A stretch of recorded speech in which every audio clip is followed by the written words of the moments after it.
In this video, I will be going through how to deal with situations where your customers do not have a normal standard meter and instead have a prepayment meter. Before we go deeper into this topic, I want to firstly show you an example of what a prepayment meter looks like in comparison to a normal standard meter, as well as a smart meter. If you come up against one within your appointment, you need to be aware of the following points. 1. Firstly, you need to advise the customer that they will need to contact their supplier to change them over to a standard meter prior to installation, as solar panels do not work with prepayment meters. Even if the customer has decided that they will be taking advantage of the relationship that we have with other suppliers, which ties into the products we sell, it is mandatory that the customer gets their current energy supplier to switch it over to the standard meter first. We will not turn up and install at a property where a prepayment meter is installed. 2.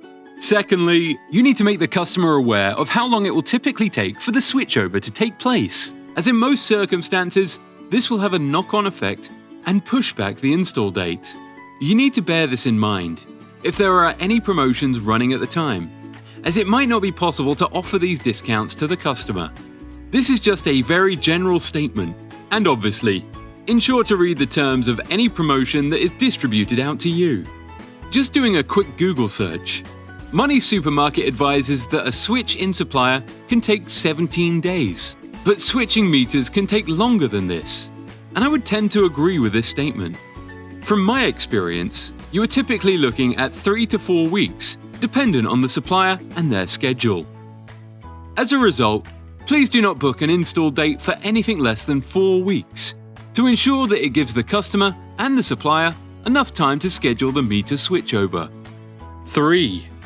Next thing that you will need to do is to navigate this within the Project Solar Quote tool, as you will be asked for annual usage, which you won't be able to provide given that they won't be receiving any bills.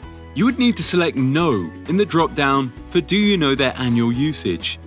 Within the monthly spend box, you would work out how much they typically spend by speaking with your customer and getting them to work this out. 4. Within the notes section of the contract, please ensure to add a line stating, "Customer aware that they need to switch over from prepayment meter to standard, and they are currently arranging for this to be in place prior to installation," or words to this effect. By having this within the notes, it tells us why you have selected No to the annual usage, but also lets us know that you have advised the customer and they are organizing it. Please note that even if an installation date has been booked, the job will still go on the holds list, and it is your responsibility to chase up the customer post-sale to ensure the switchover has taken place. And once the customer has confirmed this, you would then email Craig to let him know, so that it can take the job off hold.